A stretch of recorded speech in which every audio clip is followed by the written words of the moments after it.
Think of the last time someone subtly insulted you. They wrapped a slight in a joke, or dropped a passive-aggressive remark in a meeting, just loud enough for the room to hear. You felt your chest tighten, your pulse spike, and before you even realized what was happening, you were explaining yourself to someone who never cared about your answer. You didn't just lose a social exchange in that moment. You voluntarily handed over your power to a game you didn't even realize you were playing. There is a trap that almost everyone falls into daily, a psychological snare disguised as basic human interaction. It happens in corporate chat channels, in group texts, on dates, and across the family dinner table. Someone drops a carefully calculated comment designed to unsettle you. It is an accusation masked as a question, or a backhanded compliment meant to strike directly at your insecurities. And what do? You do exactly what they programmed you to do. You open your phone, you stare at the screen, and you start typing. You draft a long defensive paragraph. You delete it.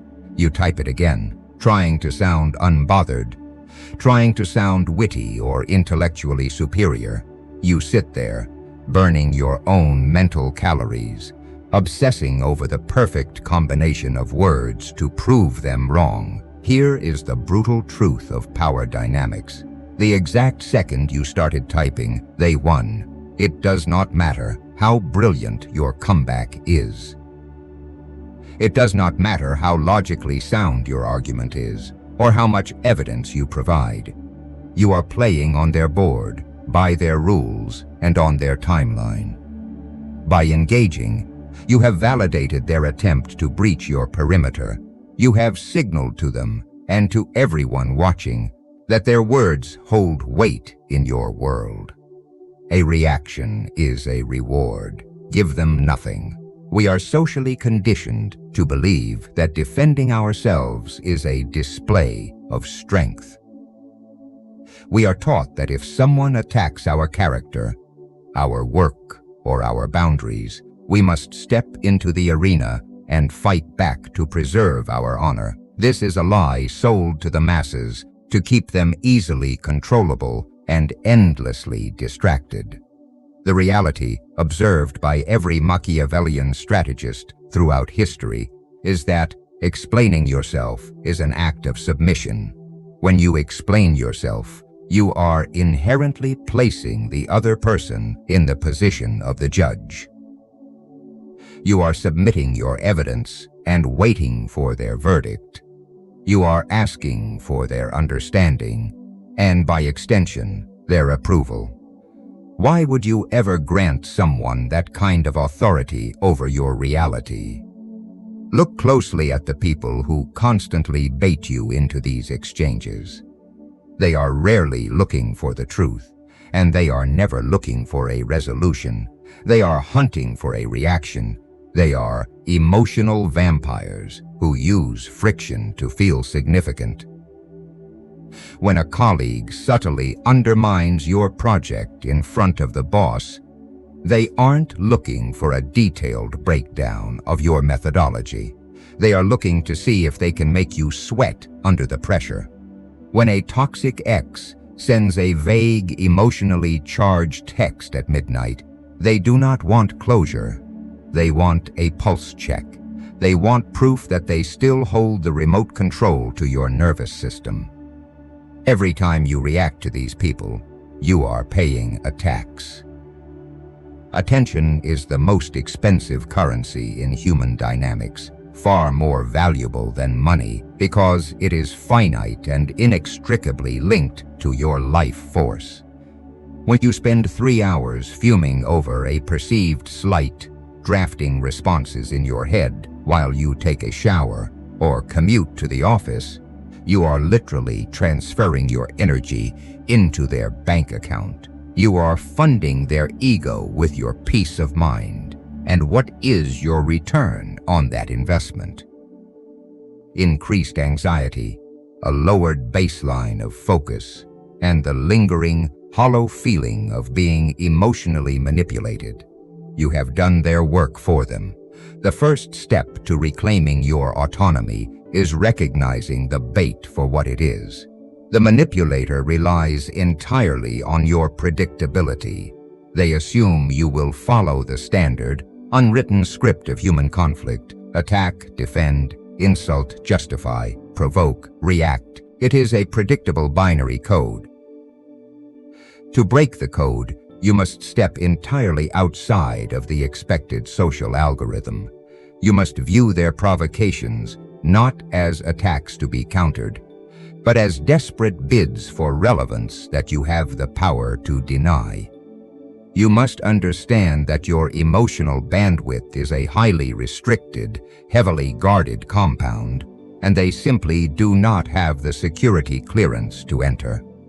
When you internalize this shift in perspective, the entire landscape of your social interactions changes forever.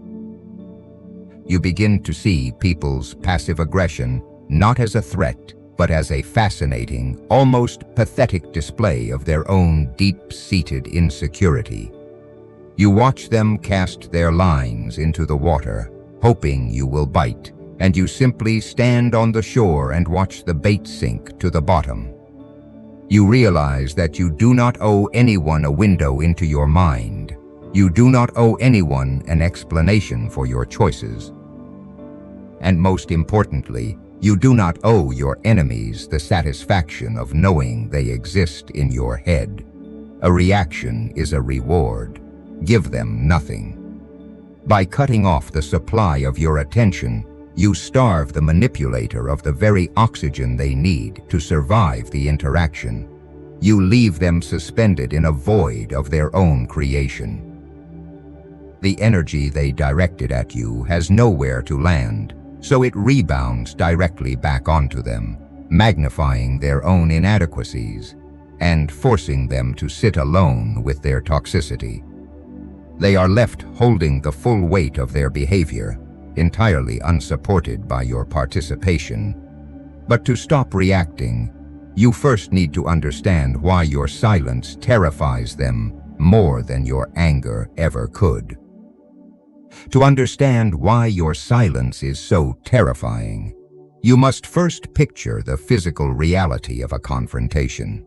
Imagine a scenario where someone is actively escalating a situation against you. It could be an aggressive coworker trying to throw you under the bus during a meeting, or a manipulative partner raising their voice to drown out your valid concerns.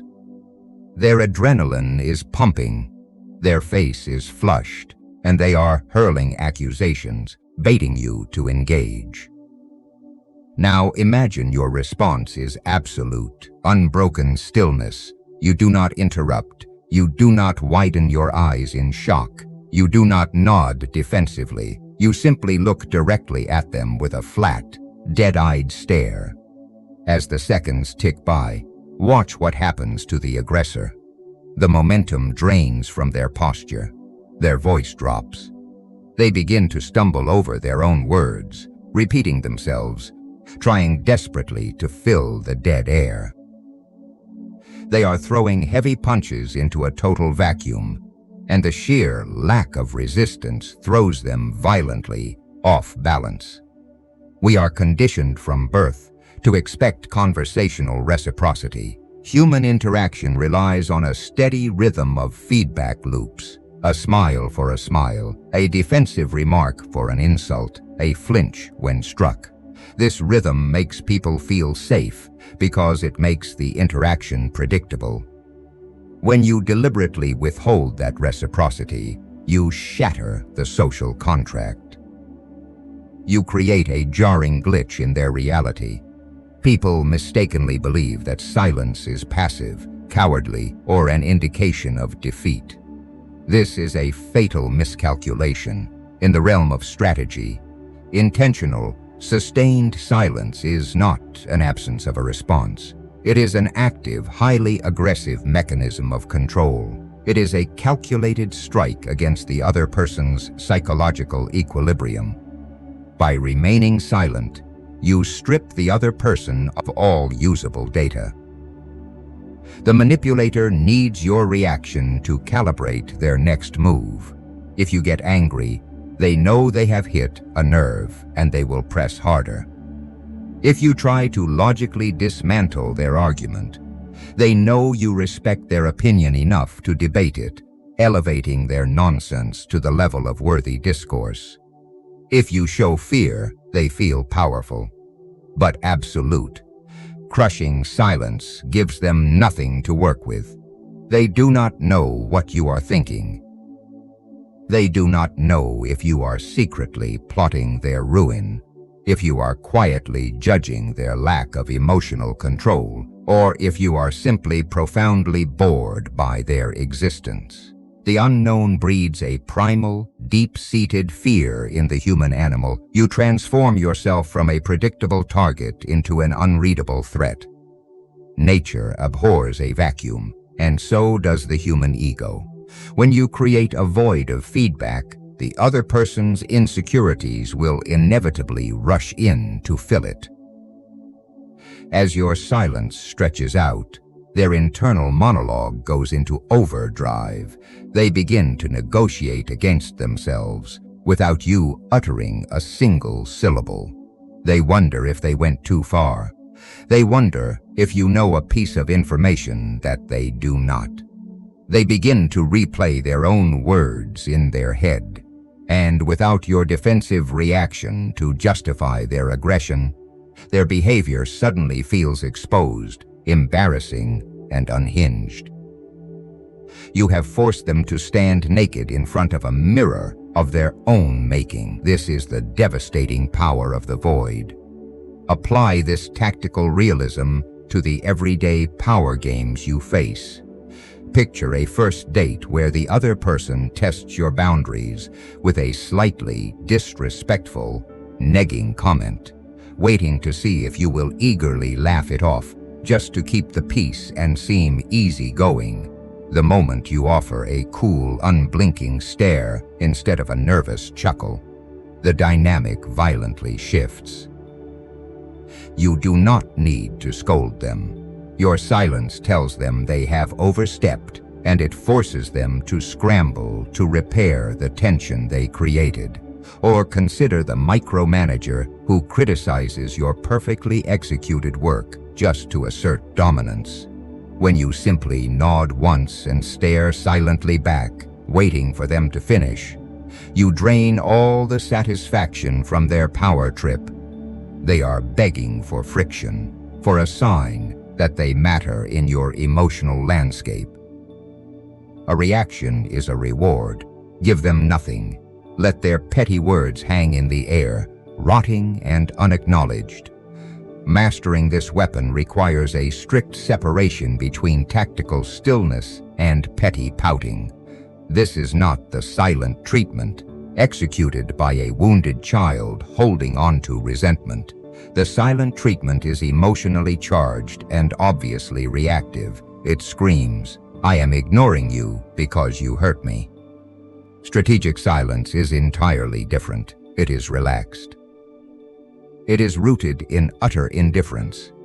To execute it flawlessly, you must master your physical performance. Drop your shoulders. Keep your breathing steady and slow.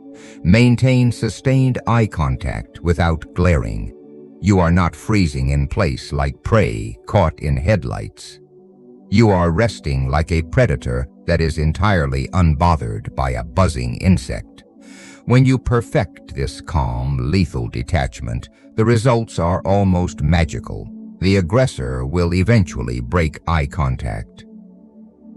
They will nervously clear their throat, mumble an excuse, or frantically try to change the subject to relieve the unbearable pressure you have applied to their psyche. They will retreat, physically and psychologically diminished, carrying the uncomfortable weight of their own inadequacy. You have dominated the space and conquered their frame without lifting a finger or raising your voice. Yet, true power isn't about disappearing entirely.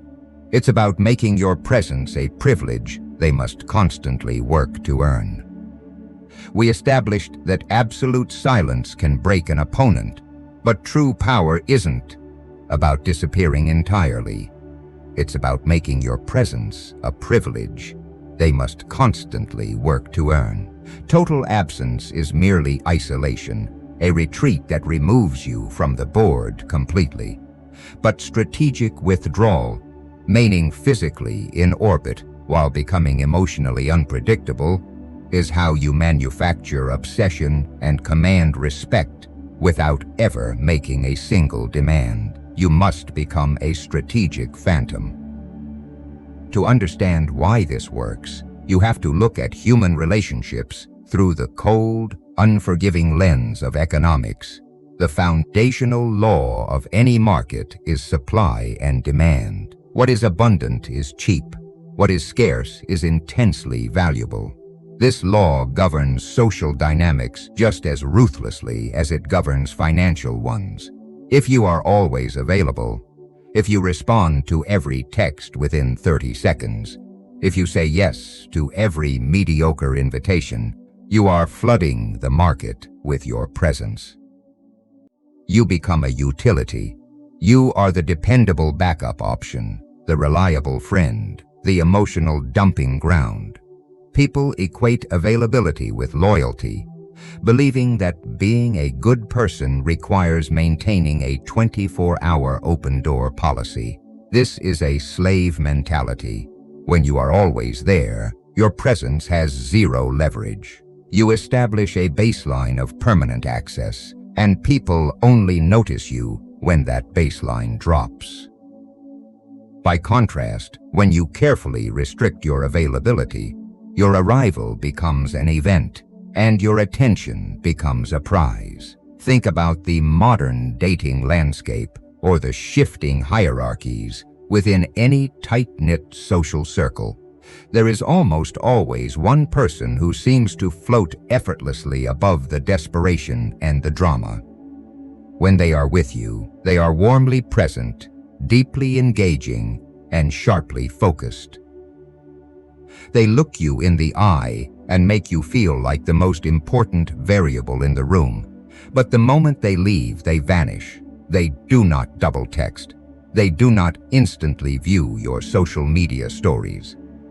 They leave messages unread for hours, not out of petty, calculated game playing, but because they operate from a core belief that their life does not revolve around the validation of a screen. This contrast between deep engagement and sudden unavailability creates a powerful dissonance in the minds of others. The human brain is, at its core, a pattern recognition machine.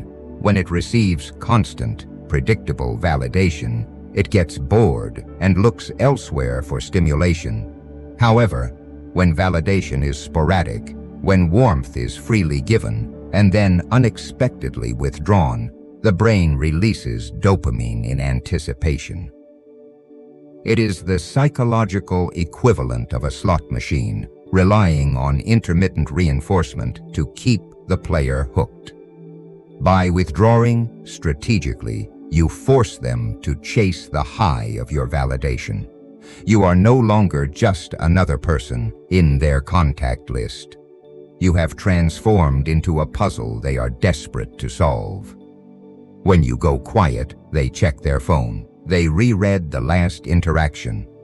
They ask themselves, did I say something wrong? Are they losing interest?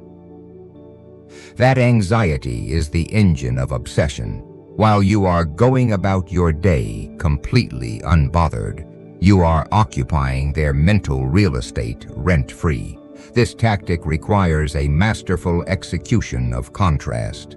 If you are perpetually cold and distant, you are not a strategist. You are simply an abrasive person who will quickly be alienated. The withdrawal only works if it is contrasted against moments of genuine, high-quality warmth. You must be charming and attentive when you choose to engage, so that the sudden drop in temperature is palpable when you pull away. You do not need to complain or ask for respect when someone takes you for granted. You simply withdraw your warmth. When you turn cold, they will instinctively scramble to find the heater. You never demand respect in this game.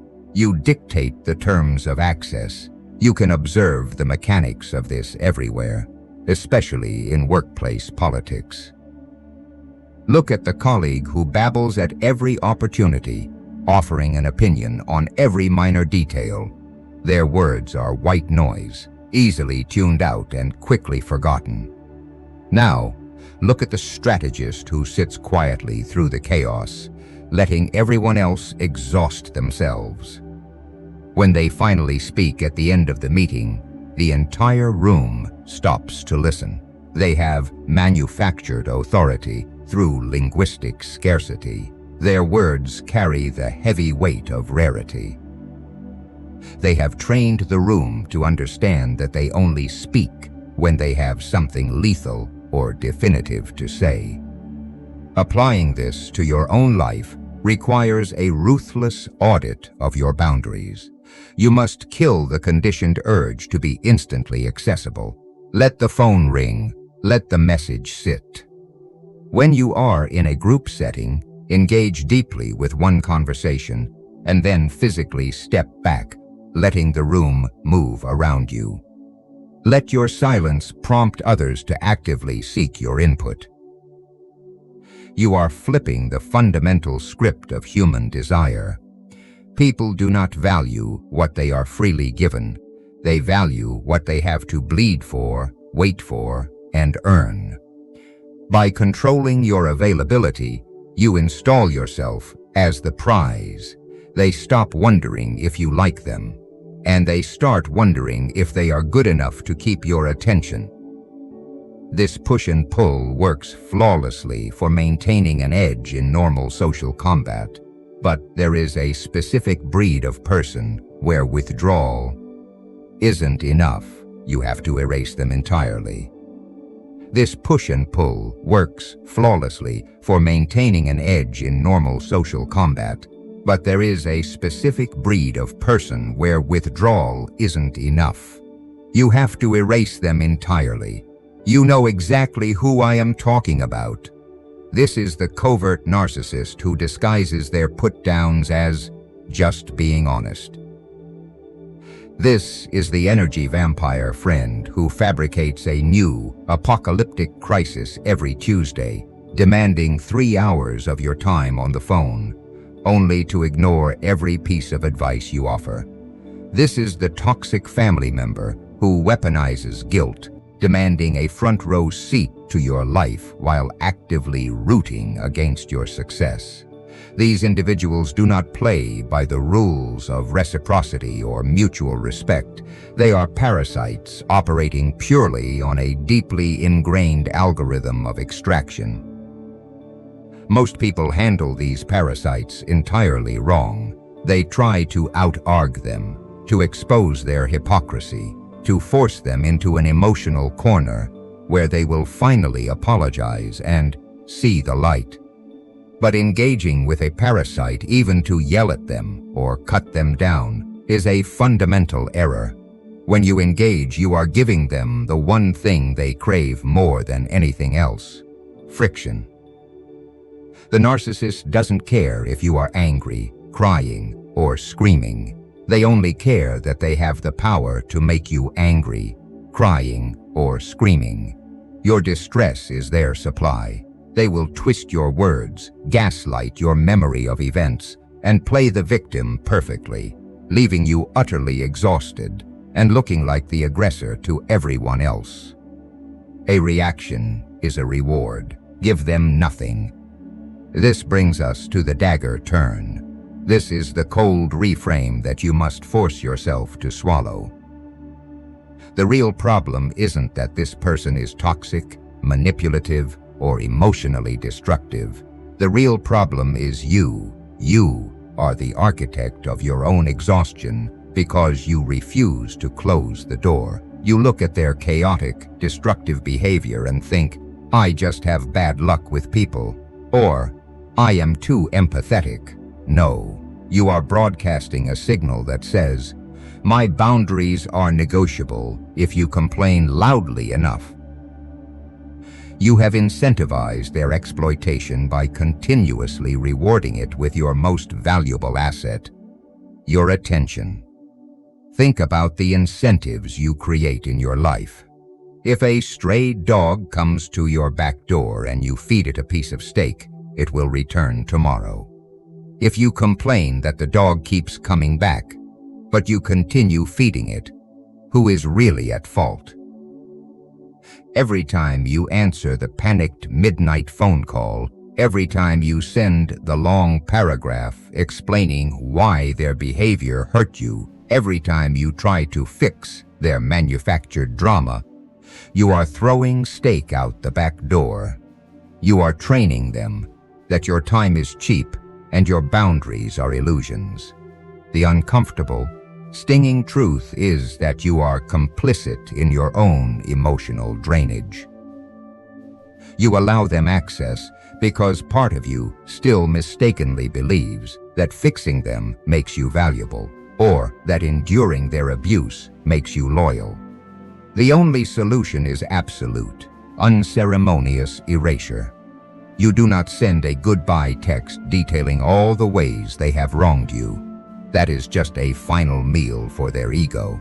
You do not block them loudly on every platform and then post vague quotes about cutting off toxic people.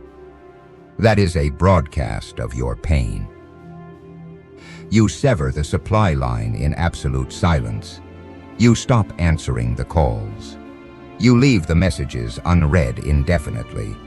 If you are forced to interact with them in a physical space, like a family gathering or a shared office, you treat them with the polite, empty indifference you would give to a cashier at a grocery store you never plan to visit again. They are not an enemy to be fought. They are a ghost that has ceased to exist in your reality. This is where the tactical realism becomes critical. When you enact this erasure, they will inevitably escalate. They will launch an extinction burst. The vampire friend will suddenly have the most dramatic crisis of their life. The covert narcissist will start spreading vicious rumors about you to mutual acquaintances. Playing the bewildered victim who was suddenly abandoned, they will try to bait you into defending yourself. This is the critical test. You must not break the seal. The moment you step forward to set the record straight, you have stepped back into the cage. You must let them flail. You must let them spin their narratives into the void. They will eventually look unhinged to everyone else, while you remain completely untarnished by the dirt they are trying to sling. To execute this erasure without flinching, your mind must become bulletproof against the guilt they will inevitably try to weaponize against you. To execute this erasure without flinching, your mind must become bulletproof against the guilt they will inevitably try to weaponize against you. Building that bulletproof mind requires you to construct a fortress of absolute indifference, one that effectively neutralizes the deepest, most universal vulnerability we all share, the fragile human ego. The ego is a relentless dictator that demands to be seen accurately, understood clearly, and respected widely.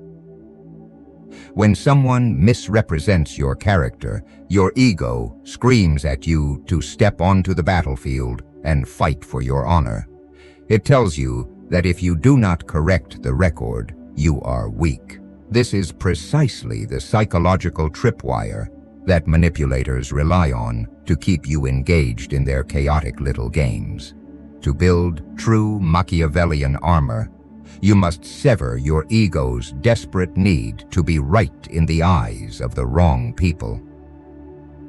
Picture a scenario that has likely happened to you or someone you know. You withdraw from a toxic dynamic, and the other person immediately launches a smear campaign. They start spinning a web of lies, twisting half-truths, and taking your words entirely out of context. They whisper in the break room to your colleagues. They send carefully cropped screenshots to mutual friends, and they cast themselves as the innocent victim of your sudden, inexplicable cruelty. Your natural biological instinct is to launch a massive public relations campaign. You want to gather your allies, present a logical timeline of events, show the unedited receipts, and scream your innocence from the rooftops. You want justice. You want everyone to see the manipulator for exactly what they are. But stop and analyze the mechanics of that reaction. The moment you begin frantically defending your reputation, you have placed the manipulator right back in the center of your universe. You have allowed them to dictate your schedule, your emotional state, and your social interactions. Furthermore, by aggressively trying to disprove their gossip, you inadvertently signal to the audience that the accusations are credible enough to warrant a massive defense. You look panicked. You look defensive. You look like someone who has something to hide. Meanwhile, the manipulator sits back and watches you exhaust yourself, thoroughly enjoying the fact that they can still pull your strings from a distance. A reaction is a reward. Give them nothing. True indifference is not the absence of emotion. It is the tactical, highly calculated decision to let them be wrong. It is looking at their fabricated narrative, looking at the people who are gullible enough to believe it, and deciding that none of it is worth a single drop of your energy. You must realize that you do not owe anyone the correct version of your story. The compulsion to manage how everyone perceives you is a heavy chain around your neck, and the only way to break it is to accept that people will misunderstand you, judge you, and project their own insecurities onto you, regardless of what you do. When you relinquish the need to control their perception, you immediately strip them of their leverage. You become untouchable because there is nothing they can threaten you with anymore. When you sit back and watch the drama unfold without participating, a fascinating psychological shift occurs. The manipulator expects resistance. Their entire smear campaign is built on the assumption that you will fight back, creating a messy, dramatic conflict that blurs the lines of who is right and who is wrong. But when you simply refuse to show up to the fight, their narrative loses its friction. They are left shouting into an empty room. To the outside observers, the contrast becomes glaringly obvious. On one side, there is the manipulator, obsessively talking about you, bringing up past grievances and acting frantic. On the other side, there is you, completely unbothered, highly focused on your own life, moving forward in total silence. Your stoic calm automatically discredits their hysteria. Without you there to fuel the fire, their gossip eventually burns itself out, and they are left looking bitter and obsessed. This level of unshakable calm terrifies people because it violates the rules of the social hierarchy. It signals that you place yourself so far above the petty squabbles of the crowd that their opinions do not even register on your radar. You are treating their character assassination attempt with the same mild annoyance you would give to a change in the weather. You cannot control the rain, so you simply put up an umbrella and continue walking. You do not yell at the clouds. Letting people be wrong about you acts as a flawless, natural filter. It sweeps away the fair weather friends, the drama-hungry onlookers, and the gullible acquaintances, leaving only the people who possess the intelligence and loyalty to see through the noise. You lose nothing of value, and you protect your most vital asset, your focus. The fortress of indifference is not a defense mechanism. It is the ultimate offensive posture. It is the realization that your energy is a laser beam, and every second you spend pointing it at your detractors is a second you are not pointing it at your own ascension. You let them play their games in the dirt while you build your empire in the sky. You watch them exhaust their social capital, trying to drag your name down, entirely undisturbed by their efforts. But once you master this level of detachment, once you truly no longer care what they think, you unlock the final, most devastating strategy in the dark psychology playbook. Once you master this level of detachment, once you truly no longer care what they think, you unlock the final, most devastating strategy in the dark psychology playbook. It is a concept that goes against every frantic, survivalist instinct of the human ego, the art of calculated inaction. Most people operate under the delusion that power is strictly a product of momentum. They believe that to win, you must be constantly moving, constantly striking, constantly proving your dominance in the arena. They think that sitting still is synonymous with surrender, but the highest echelon of strategy dictates that sometimes the most lethal move you can make is to simply fold your hands, sit back, and watch your enemies destroy themselves. Picture a rival who has decided they need to destroy you to elevate themselves. Maybe it is a coworker trying to aggressively outshine you for a promotion, or a former friend attempting to fragment your social circle to isolate you. They begin their campaign. They launch thinly veiled attacks. They mimic your strategies, trying to steal your spotlight. They make loud, sweeping moves designed to intimidate you into a defensive posture. The old version of you would have taken the bait immediately. You would have engaged in a bitter, exhausting arms race, matching them move for move, completely consumed by the need to outplay them. You would have spent hours analyzing their behavior, trying to anticipate their next strike. The new you does absolutely nothing. You do not flinch. You do not counterattack. You simply observe. By refusing to step onto the battlefield, you force them to fight a phantom. This is where the psychology of the aggressor works entirely in your favor. A manipulator or a rival relies on your resistance to gauge their own position. Your friction tells them where the boundaries are, and your reactions validate their strategies.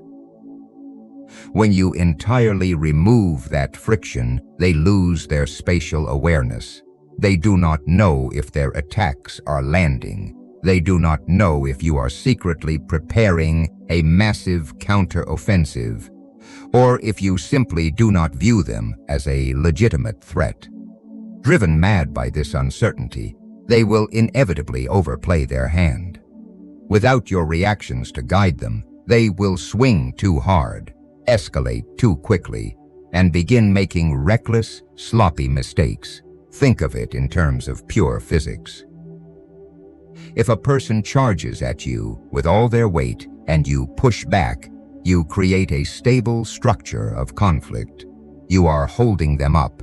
But if they charge and you simply step completely out of the way, their own momentum carries them face first into the concrete. This is the social equivalent of judo. When a toxic person tries to drag you into their chaos, your defensive resistance gives them something to brace against. When you offer total, terrifying inaction, they trip over their own aggression. They expose their insecurity, their venom, and their obsession to everyone watching. While you stand perfectly clean on the sidelines, you let their own unguided momentum ruin them. You do not need to expose their true nature to the world. You just need to step aside and let them expose themselves. The beauty of calculated inaction is the absolute preservation of your most vital resources.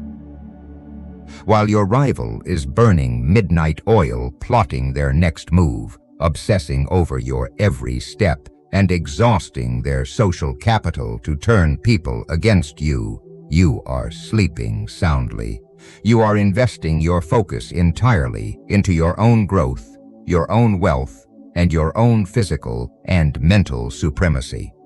You are ascending the mountain while they are furiously digging a hole at the bottom, entirely unaware that the war they think they are fighting is a solo act. You win the game not by conquering the board, but by calmly stepping off it. You render their entire arsenal useless because you refuse to offer them a target. This is the apex of Machiavellian realism. You do not need to be cruel, and you do not need to seek revenge. Revenge is an emotional reaction, an acknowledgement that they hurt you, and, as we have established, a reaction is a reward. Give them nothing. Your utter lack of interest in their destruction is the ultimate insult. It communicates that their existence is so trivial, so monumentally irrelevant to your trajectory, that they are not even worth the calories it would take to crush them. You relegate them to the background noise of your life, allowing them to fade into obscurity while you focus entirely on your own empire. Tomorrow morning, the game will present itself to you again. Someone will test your boundaries. A message will arrive designed to provoke you. A slight will be thrown in your direction, begging for you to stumble. You will feel that familiar spike of adrenaline, that ancient urge to strike back, to explain yourself, to prove your worth to someone who does not matter. But this time, you will recognize the bait. You will look at the invisible strings they are trying to attach to your mind, and you will simply refuse to dance. You will take a slow breath, adjust your focus, and walk right past them, leaving them stranded in their own noise. You are no longer accessible to the parasites, the provocateurs, and the players of petty games. Your silence is a fortress, and your attention is a locked vault. If you are ready to stop bleeding your power and join the fraction of people who see the world exactly as it is, hit the like button. Subscribe to the channel. We navigate the dark reality of human nature without apologies, and we play to win. See you in the next one.